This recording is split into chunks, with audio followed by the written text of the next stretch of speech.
Bom, sou Rodrigo Esteban Tavares, artista independente, hoje mais considerado pela crítica como indie, né? Como se chama hoje em dia.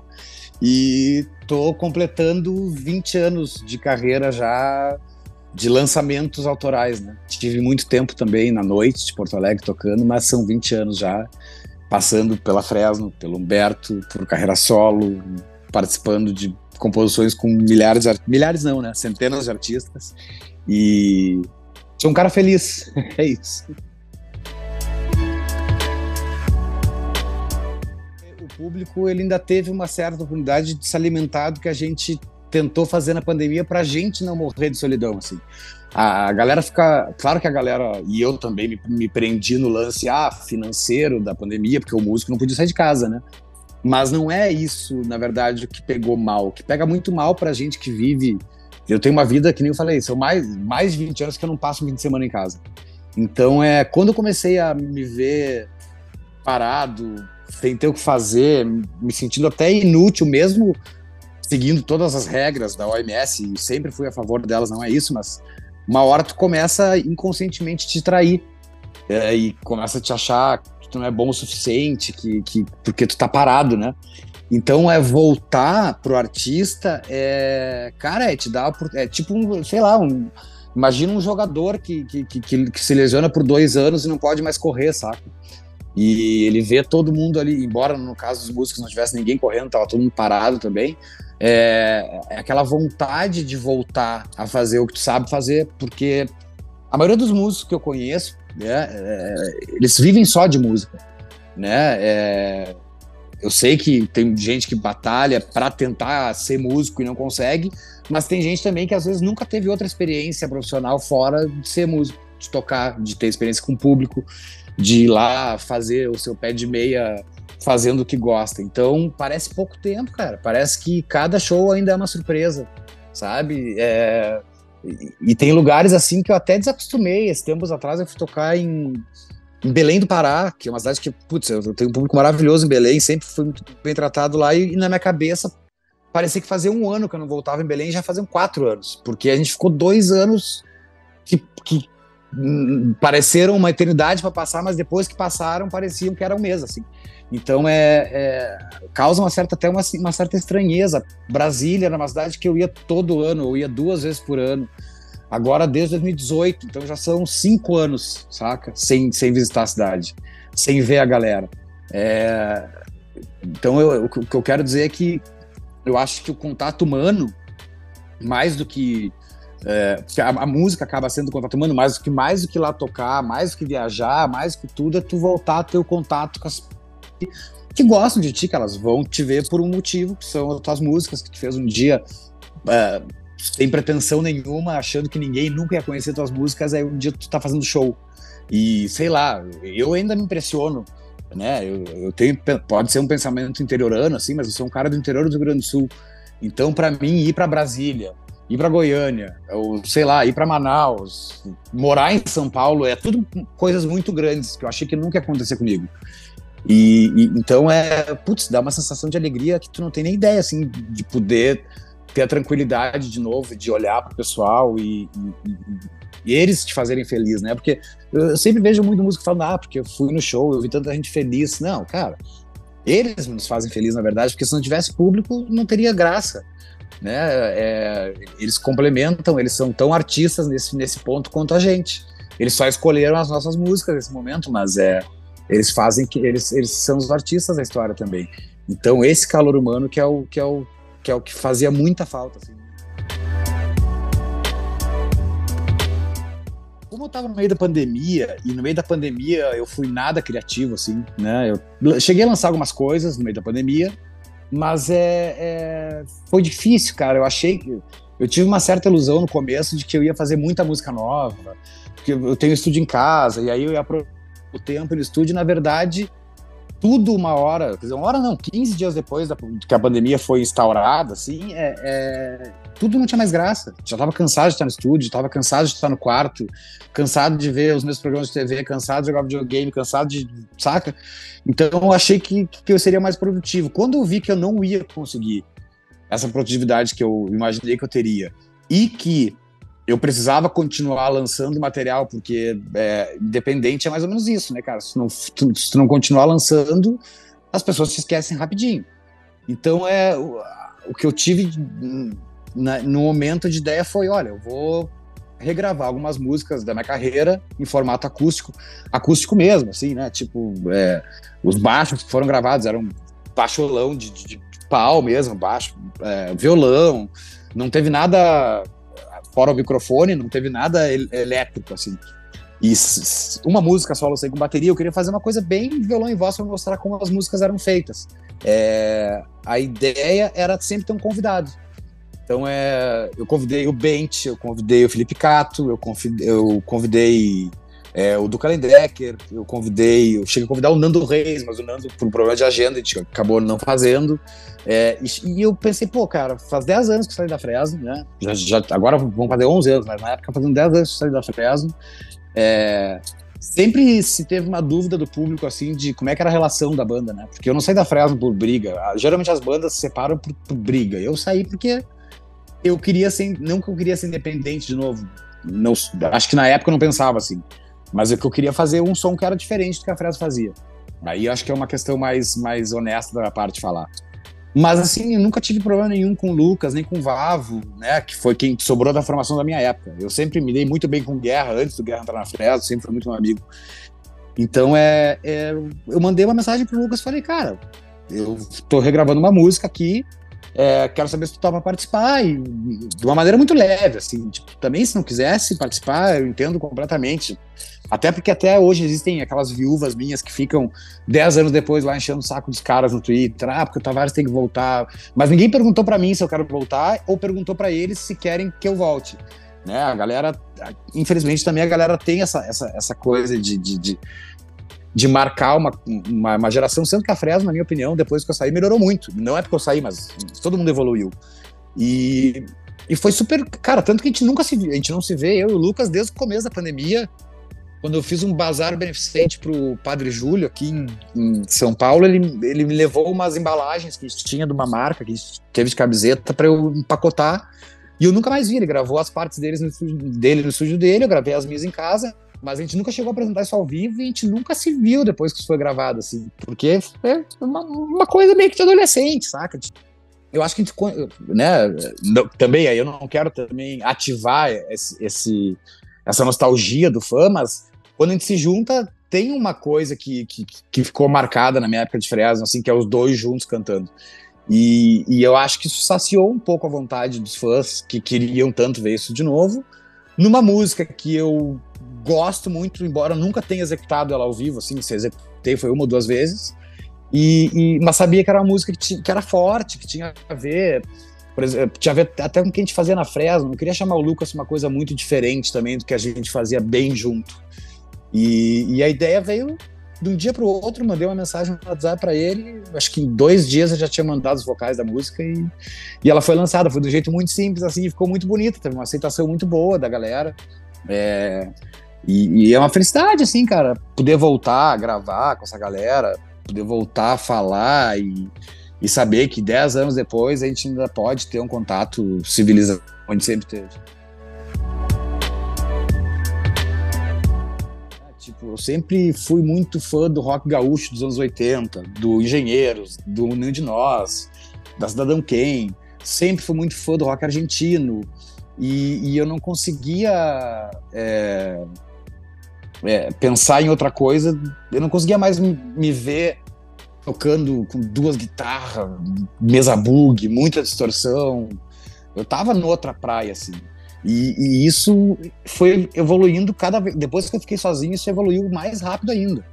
Porque eu não tinha mais que ter a aprovação de uma banda para fazer uma música, né? Eu era o dono, não sei se é a melhor palavra dizer, mas o dono do projeto era eu. Eu escolhia do jeito que eu fazia e eu ainda, pelo menos essa vantagem eu tive de ser meio vagabundo na adolescência, que eu gravava tudo também, eu gravava todos os instrumentos. Eu tive, como não estudei direito, né, no colégio, então eu acabei estudando música. Então eu sempre tive liberdade, tive estúdio, tive tudo para fazer do meu jeito. As referências vão mudando porque eu sou um cara que já estou com 40 anos, mas eu consigo admirar muito ainda a música nova. E quando eu falo música nova, é música feita por jovem. Putz, cara, eu tenho ouvido bandas assim de caras com metade da minha idade. E acho genial, acho lindo, porque vejo muita gente também da minha idade dizer que não ouve mais coisa nova. Ah, não, você é novo, eu não gosto de coisa nova, eu sou raiz e tal, aquele papo chato pra caramba. E eu não, cara, eu comecei a ouvir artistas, sou muito, que nem eu falei, sou muito ligado na Argentina. Comecei a ouvir bandas como 1915, que eu acho que o cara mais velho da banda deve ter 22 anos, né? O Conhecendo Rússia, que é o Matheus Sujatovic, que também é um projeto solo de um argentino que agora tem 30 anos, que lançou o primeiro disco com 25. Banda Alustinos, que é outra banda também que bate no máximo, o cara mais velho da banda deve ter 30 anos. Então eu consigo admirar, consigo não, tenho todo o prazer em admirar essa galera nova, porque eu acho que o pop, o rock, e essa galera que tem uma certa caneta de escrita de coisas que eu me relaciono na vida, né? Jovem tem muito para mostrar, na real. Eu acho que até o roqueiro de esquerda do Brasil ele ficou um pouco reacionário quanto ao rock. Tipo, eu só gosto de coisa feita nos anos 80. Eu só gosto de coisa feita nos anos 2000, sei lá, nos anos 70. Eu não, cara, eu gosto de coisa boa. Que ano foi feito, quantos anos tem o cara que fez, se é o Chico Buarque com seus 70 e poucos anos, ou se é um menino lá de Buenos Aires com 20 anos e é bom, é bom. Então eu me deixo invadir por esse tipo de música e intuitivamente eu acabo colocando essas coisas novas que eu conheço na minha música também. E sem vergonha nenhuma de dizer isso, eu acho que ser influenciado por um cara mais novo é até o que seria o pensamento antigamente de futuro, né? A juventude é o futuro. Então cada coisa nova que eu ouço vai me trazer uma sensação diferente e vai fazer eu querer escrever de um jeito diferente. Agora, falando sobre um processo mais industrial de fazer música, com os anos as coisas mudaram. Antigamente eu começava com letra, depois tentava musicar essa letra. Hoje em dia eu sou um cara que me apego muito mais numa melodia que eu considere pop, e depois eu vou escrever, claro, dentro de uma coisa que eu queira falar, não jogar palavras ao vento só para ter uma música. Mas eu acho que o lance de ter o estúdio em casa, e desde a época da Fresno, sempre foi a gente nunca fez uma música em violão e gravava ela no gravadorzinho ou hoje no celular. A gente já sentava no computador, já inventava uma bateria mais ou menos como seria da música, já ligava uma guitarra, já começava a dar cara pra música. Então, por exemplo, meu disco novo, ele musicalmente ele tá 100% pronto.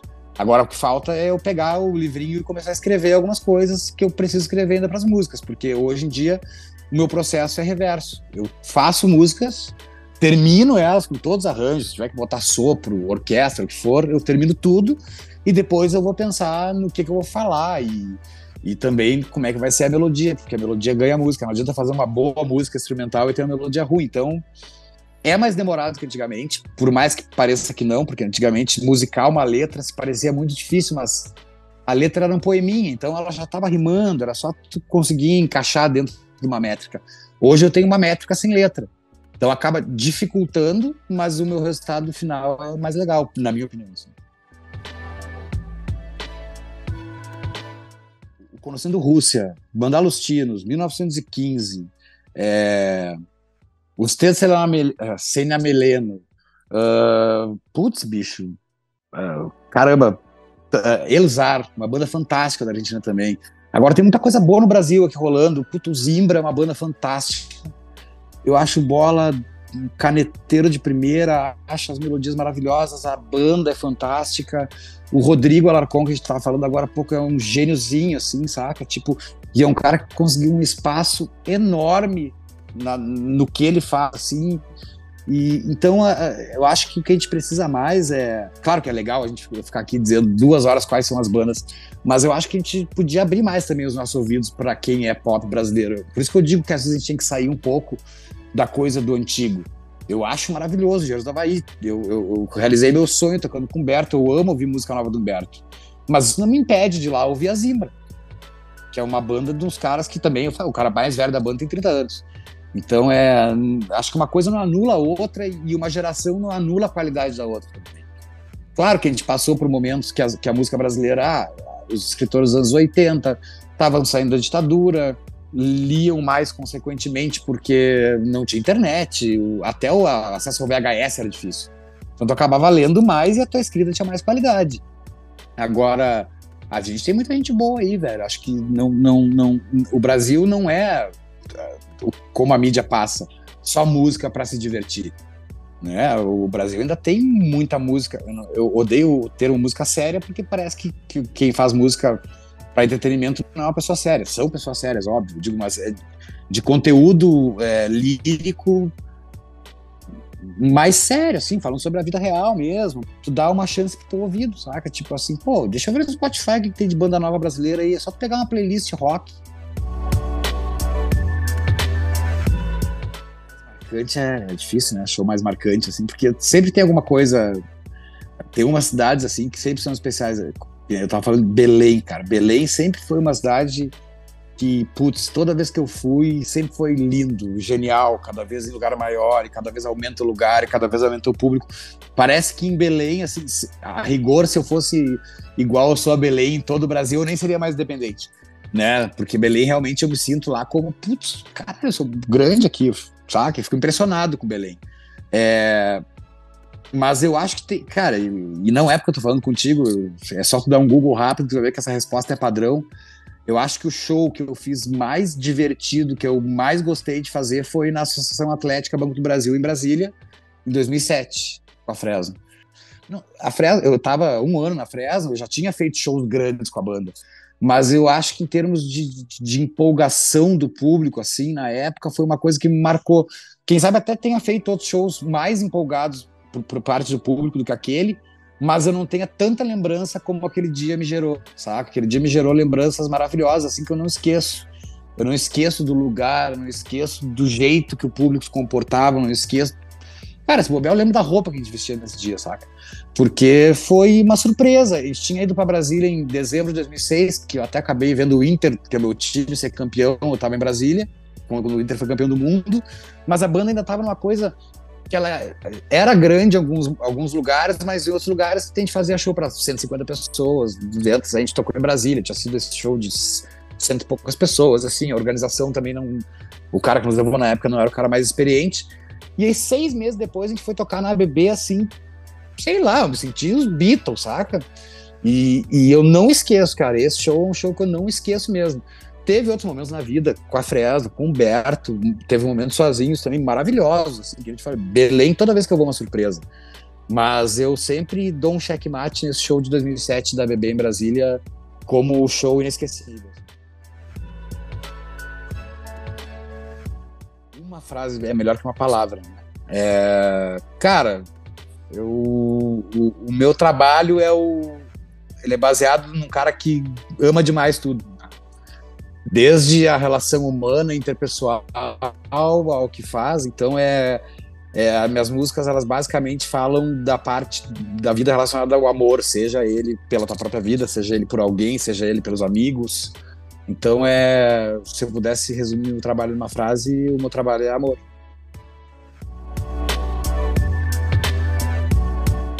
Antes de falar sobre a minha pessoa, assim, eu volto naquela história, assim, abram os ouvidos, saca? E especificamente para quem me ouve, eu agradeço pelo carinho. Repassem a mensagem, né? Se gostam de mim, assim, lá as pessoas trocavam informações musicais. E hoje em dia, cada vez menos isso. A pessoa é muito mais baseada no algoritmo da rede de streaming. Então, passem a ideia adiante, saca? Eu sou um cara que tudo que eu ouço hoje na vida, alguém me mostrou. Saca? Alguém chegou pra mim com um disco um dia e falou assim, ouve esse disco aqui, que esse disco aqui tem umas letras foda e tal, e eu acabava virando fã de uma banda porque teve um amigo meu que chegou, cara, isso aqui é legal pra caramba. E eu vejo cada vez menos isso. Então, passem adiante, meus discos estão aí, ninguém precisa mais gravar CD, nem cassete, nem mandar MP3 em conexão de escada, é só mandar o link de uma plataforma de streaming, repassem a mensagem, assim, saca? E não só a minha, repassem a Zimbra, repassem o Fresno, repassem o Humberto, que tem 30 anos de carreira, mas repassem para as novas gerações, saca? O que vocês acham legal, depende muito disso. O rock no Brasil hoje ele não é vitrine, isso não é uma reclamação minha, porque também o roqueiro adora reclamar que não tem mais vitrine, mas a gente foi vitrine por 50 anos, velho. sacou? Tipo, acho que até 2010 o rock era a vitrine. O resto ia embora, voltava, estilo novo, daqui a pouco acabava. O rock foi vitrine um baita tempo. Então, eu também acho muito canalha ficar falando que o rock morreu porque a imprensa não dá mais tanto valor. Mas, pô, a imprensa deu a vida pelo rock 50 anos.